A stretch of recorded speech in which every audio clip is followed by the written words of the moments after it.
Bonjour, bienvenue dans Cosmos CAIE. On va entamer ce troisième volet aux côtés de Madame Dijou Ruth, docteur en droit.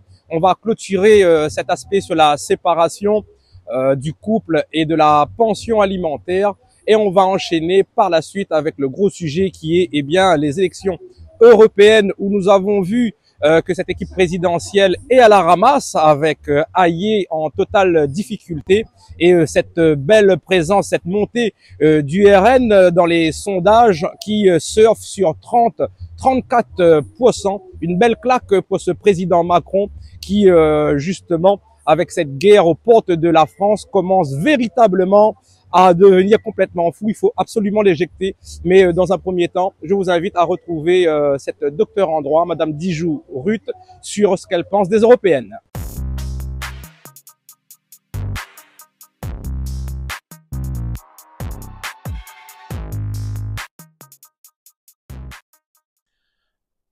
Alors, on démarre bien ce volet Cosmos CAIE avec Madame Dijou, docteur en droit. Et puis, pour cette troisième phase, la France est un État de droit. Aujourd'hui, on est en train de mener un combat justement pour essayer d'aider certains hommes. Donc, l'objectif de notre entretien, de mes déplacements sur le terrain dans le monde associatif, à ce niveau-là, c'est terrible aussi, femmes et hommes, avec les députés, prochainement procureurs. Est-ce qu'on pourrait avoir un accompagnement, vous qui êtes dans le droit, au fil du temps, nous donner les éléments pour pouvoir taper du poing sur la table, avec beaucoup de diplomatie, bien sûr. Oui, bien sûr, il faut toujours de la diplomatie, de la douceur dans un gant de fer. Effectivement, je pense que c'est une bonne démarche de vouloir mobiliser l'ensemble des acteurs de la problématique. Donc, tu parlais les élus, le procureur, les associations. On revient à cette question de responsabilité collective. Chacun à son niveau a sa part de responsabilité et sa part d'engagement à mettre dans les différents combats.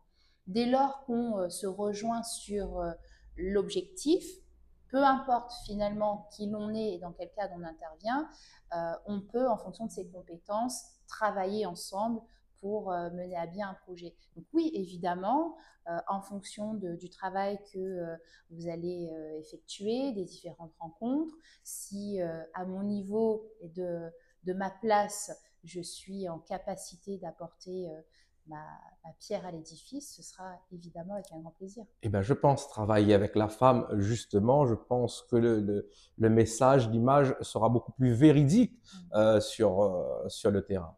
Et puis, on parle de droit prochainement. Là, le 9 juin, on a un rendez-vous quand même très intéressant qui sont les européennes. Et est-ce qu'il y aura un impact sur ce nouveau rendez-vous pour la réunion à proprement dit au niveau des droits, même s'il y a un parti droit européen, mais au niveau de chez nous, au niveau du Parlement. Alors, il y a une réalité, je vais être très basique sur l'Europe, sur le droit européen, parce que ça peut paraître très compliqué, mais finalement c'est très simple. La France est un État européen et le droit français s'inscrit, qu'on le veuille ou pas, dans une enveloppe beaucoup plus large qui est le droit européen. Donc l'Europe influence la législation française. Il ne faut pas en avoir peur. Parce que sinon, on se dirait, bon, dans ce cas-là, pourquoi on a des députés ou des parlementaires? Ça ne sert à rien, puisque c'est l'Europe. Mais l'Europe ne vacille pas en ce moment entre le Macron qui est pris dans du beau drap, avec des décisions qui font peur, notamment avec cette guerre aux portes de la France, et le RN qui s'affiche avec Jordan Bardella. Alors, ou peut-être une future dissolution avec l'article 12 du règlement de la Constitution. Alors, justement, on surfe en ce moment, et je pense que le Rassemblement national, c'est son credo, surfer sur des peurs, sur des craintes. Dans le passé, on disait le Front National et la peur, c'était la peur de l'étranger. Aujourd'hui, on parle du Rassemblement national et la peur, c'est la peur de la division. Donc, rassemblons-nous, nous, nationaux, contre l'attaque extérieure, etc. C'est un travail psychologique, au-delà du droit, au-delà de la politique. Il y a un matraquage psychologique qui ne résout rien. Voilà, clairement, le RN ne résout rien. Mais Par ils sont contre, bien en tête, on va dire, des sondages. il est en tête pourquoi? Pourquoi est-ce que le RN est en tête? Parce qu'il y a une défaillance de tous les autres partis politiques qui étaient au pouvoir avant. Et il y a une défaillance dans ce travail de pédagogie, d'explication et de proximité avec la population, avec le peuple. Et le RN utilise les peurs du peuple, les peurs de la population, et se met à côté de la population et des citoyens en disant « nous, on a peur comme vous ». Donc, il y a un exercice psychologique qui fait que le RN descend d'un cran. Il donne l'illusion ou l'impression qu'il descend d'une marche, il descend de son trône pour venir au plus proche de la peur des gens. Maintenant, quelles sont les solutions qu'il propose? C'est certainement pas le débat, je pourrais en parler pendant des heures, mais est-ce que ce sont de vraies solutions? Est-ce que ce sont des solutions qui vont être porteuses, en tout cas pour notre île? Nous, on parle de la Réunion, on parle bien du projet réunionnais, et j'invite vraiment les électeurs pour ces futures échéances. Alors, les électeurs, premièrement, qui se disent « moi, je m'en fous, les européennes, ça n'a pas d'impact ». Si, l'Europe a un impact sur ce que pourrait être la France demain et la Réunion demain. Et puis pour ceux qui se disent, moi de toute façon, c'est Bardella, parce que je l'entends énormément, attention. Dans une élection, oui, je sais, on vote pour une personne, souvent, un charisme, etc.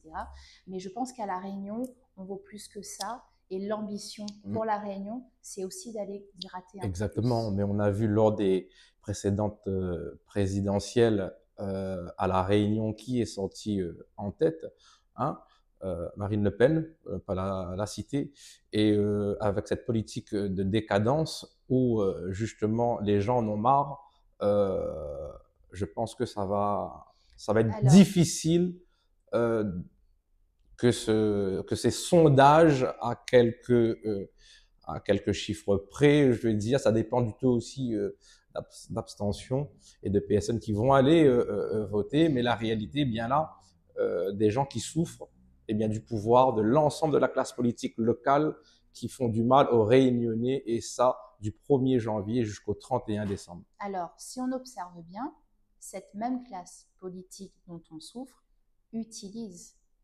pour beaucoup le credo Bardella. Il faut avoir une bonne lecture de ce qui se passe.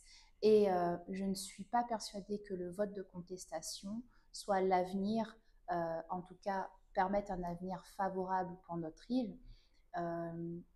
Je prône le vote d'adhésion, et d'adhésion à un réel projet qu'on aura, et je dis on, parce qu'on est tous logés à la même enseigne, hein, quel que soit le positionnement. Nous les Réunionnais, la Réunion c'est nous, quoi nous veut que nous? Ouais, mais quand ils ne laissent pas nous travailler pour nous, comment on doit faire? Eh ben, justement, je pense que tu travailles pour nous, je travaille pour nous, plein d'autres personnes finalement travaillent pour nous. Et je le disais tout à l'heure, on a chacun une part de responsabilité. Donc si on met en commun, moi je suis convaincue que si on met en commun, en tout cas, on est une génération là, il y a une génération, ce que j'appelle la génération maillon. Celle qui fait le pont entre nos grands-parents, nos parents, qui portaient des valeurs identitaires réelles, et celle qui est à venir, qui vit au travers des écrans, au travers des revendications qui ne leur appartiennent pas. Et ben, notre génération, la génération maillon, doit vraiment faire le pont entre ces deux mondes-là pour pas en arriver à un chaos. Eh ben, je te remercie pour ce Cosmonciaillé, et j'espère bien que ces belles phrases, belles paroles, on va dire, pour les européennes seront entendues auprès de nos internautes. Espérons-le.